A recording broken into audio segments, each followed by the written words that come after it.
Tutorial examiner में आपका स्वागत है। आज हम कवर करेंगे करंट अफेयर का जो एक पार्ट होता है environment, ecology, wild life, climate change, biodiversity 2022-2021 एक साल का पूरा कवर करेंगे और इसमें हमारे तीन पार्ट होंगे। तो आज हम स्टार्ट करते हैं part 1। Let start. Lunar lake सुर सरोवर एज अ रामसार साइट, ये एक तरह का वेटलैंड है, काफ़ी न्यूज़ में था। तो देखते हैं इनकी लोकेशन। लूनर लेक की लोकेशन है बुल्धाना डिस्ट्रिक्ट महाराष्ट्र एंड सुर सरोवर की है खेतम लेक आगरा। इसको लिस्टेड किया गया as a Ramsar site. Total Ramsar site in India now is 41 highest South Asia. ये काफ़ी अच्छा स्टेटमेंट पूछा सकता है कि इंडिया में टोटल रामसार साइट कितनी है, तो याद रखना 41 और ये हाईएस्ट है पूरे साउथ एशिया में। सुर सरोवर is the home of 165 species of migratory and resident bird. सुर सरोवर आपका घर है 165 species of migratory and resident birds का। लूनर लेक को कहा जाता है मेटियोर लेक क्योंकि it is formed by the impact of meteor, की मेटियोर के इम्पैक्ट द्वारा फॉर्म हुई है और ये सिचुएटेड है डेक्कन प्लेट्यू में। रामसार स्टेटस क्या होता है ये जानते हैं। Ramsar convention held in Iran city. Ramsar का जो कन्वेंशन था वो हेल्ड हुआ था ईरान सिटी, जिसका नाम था रामसार। उस सिटी के रामसार नाम होने की वजह से इस कन्वेंशन का नाम ही रामसार कन्वेंशन पड़ा और ये कंडक्ट हुआ था for protection and maintenance of wetland and their habitat on 2 फरवरी 1971। ये याद रखना, ये जो कन्वेंशन था हेल्ड हुआ था 2 फरवरी 1971, इसलिए इसके बाद से ही 2 फरवरी को वेटलैंड डे सेलिब्रेट किया जाता है। ये एकमात्र ऐसा कन्वेंशन था रामसार कन्वेंशन जो वेटलैंड के लिए था। वेटलैंड का कन्वेंशन इसके बाद, इससे पहले कोई भी ऐसा कन्वेंशन नहीं हुआ। ये एक इकलौता ऐसा कन्वेंशन है वेटलैंड की प्रोटेक्शन के लिए। ठीक है ना, आगे चलते हैं। 9th sustainable mountain development summit. ये 9th sustainable mountain development summit held हुआ था देहरादून उत्तराखंड में and organised by Indian mountain initiative IMI and hosted by sustainable development forum. ये याद रखना कि 9th सस्टेनेबल डेवलपमेंट समिट कहाँ हुआ था। 9th sustainable mountain development summit ये देहरादून में हुआ था। ये नाम देहरादून याद रखना क्योंकि ये पूछा जाता है स्टेट PCS के एग्जामिनेशंस में या फिर आपके SSCs में कि कहाँ, मतलब कि ये पर्टिकुलर समिट कहाँ हेल्ड हुआ और किस जगह। ठीक है ना, आगे चलते हैं। थीम क्या था इसका थीम था emerging pathway for building a resilient post covid mountain economy, adaptation, innovation and acceleration. ठीक है, ये फोकस किस चीज़ को करता है? ये फोकस करता है building the pathway toward resilient and sustainable mountain economy, मतलब माउंटेन इकोनॉमी को रेजिलेंट और सस्टेनेबल बनाना। और इस समिट के दौरान के कुछ कंसर्न थी। During the summit mountain concern are brought together at the regional and nation level. मतलब ये कहना चाह रहे हैं कि जो माउंटेन से जुड़ी हुई इकोनॉमी है उसके रिगार्डिंग जो सस्टेनेबल और रेजिलेंट उन्हें बनाना है, माउंटेन इकोनॉमी को सस्टेनेबल रेजिलेंट बनाना है, इसको हम रीजनल और नेशनल लेवल तक लेकर जाना ताकि लोगों को ज़्यादा से ज़्यादा अवेयर किया जा सके इनकी माउंटेन इकोनॉमी के रिगार्डिंग। ठीक है ना। IMI क्या है? IMI is a society, civil society lead network platform. याद रखना एक सिविल सोसाइटी है IMI। E20 fuel to reduce oil dependency. E20 fuel होता क्या है? E20 is a blend of 20% ethanol with gasoline. इसमें 20% इथेनॉल को ब्लेंड किया जाता है गैसोलीन के साथ and used in E20 compliant vehicle and it is effective in reducing carbon dioxide and hydrocarbon emission। इसके ब्लेंड करने का फ़ायदा ये होता है कि आपका कार्बन डाइऑक्साइड और हाइड्रोकार्बन एमिशन रिड्यूस हो जाएंगे, जो क्लाइमेट चेंज को कम करने में आपकी हेल्प करेंगे, कंट्रोल करने में, क्लाइमेट चेंज को कंट्रोल करने में हेल्प करेंगे। और ज़्यादातर इसको केवल यूज़ किया सकता है E20 कंप्लाइंट व्हीकल्स में सिर्फ। ठीक है ना। This fuel help India reduce to oil import while boosting energy security of the country. ये मदद करेगा आपका ऑयल इम्पोर्ट को रिड्यूस करने में और एनर्जी सिक्योरिटी को बूस्ट करने में। ठीक है ना। अभी करंटली स्टेटस क्या है E20 मतलब E20 फ्यूल्ड व्हीकल्स का?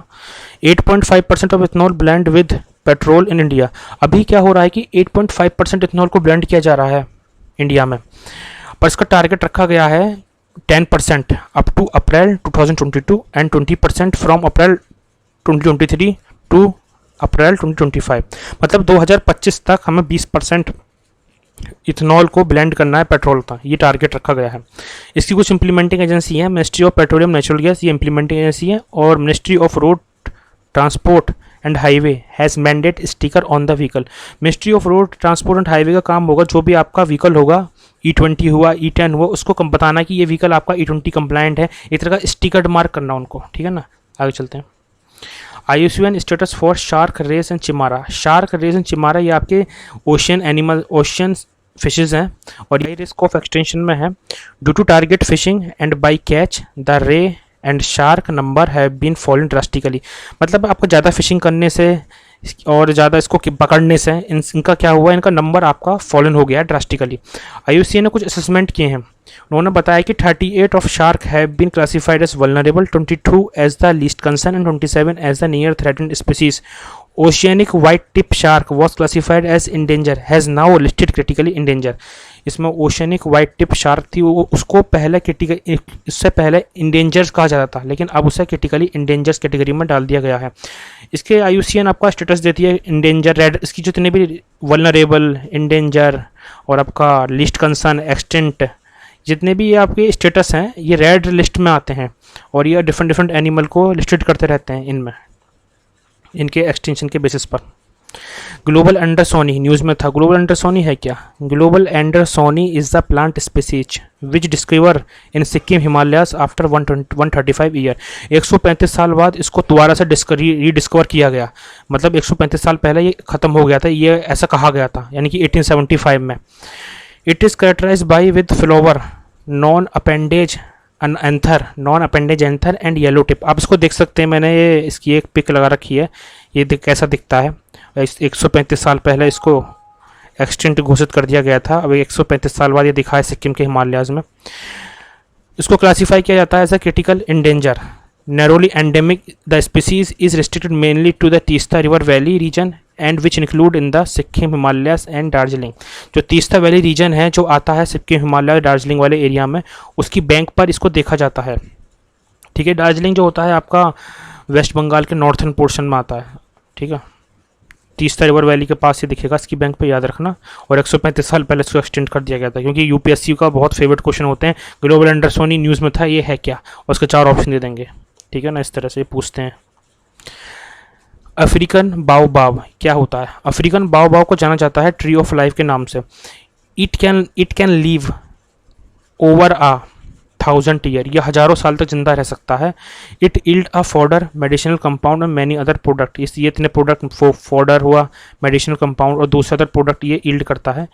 A recent study in the scientific report find that the tree has 168 chromosome.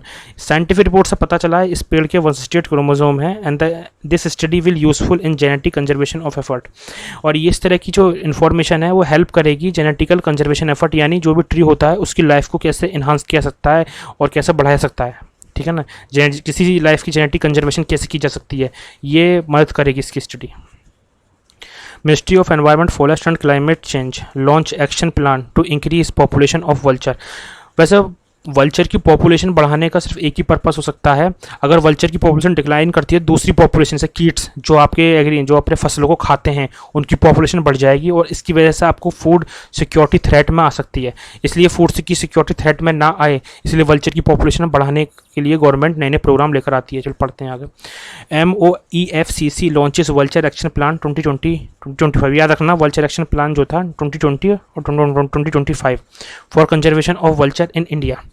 Vulture number saw steep slide as much as 90% in some species in India since the 1990.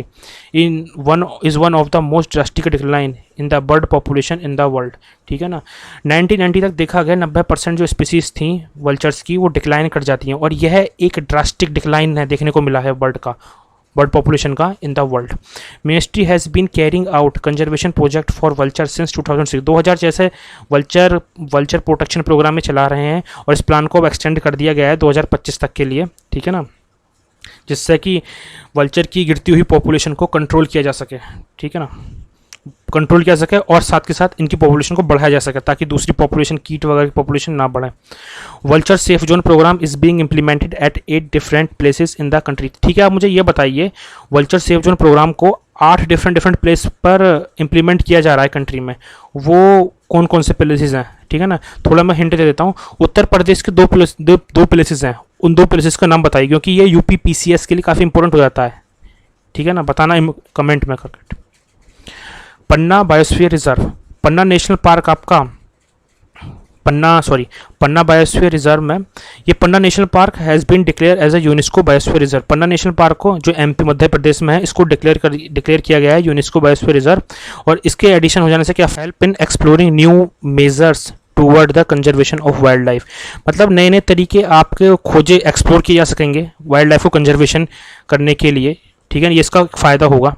मतलब जैसे अब UNESCO biosphere reserve में किसी को declare किया जाता है कि ये आपका पर्टिकुलर पार्क या पर्टिकुलर रिजर्व आपका यूनेस्को बायोस्फीयर रिजर्व में है। इससे फ़ायदा ये होता है कि आपको जहाँ उसकी जो वाइल्ड लाइफ है उसको कंजर्वेशन करने के लिए नए नए तरीकों को हम एक्सप्लोर कर सकते हैं आ जाने से, ठीक है ना।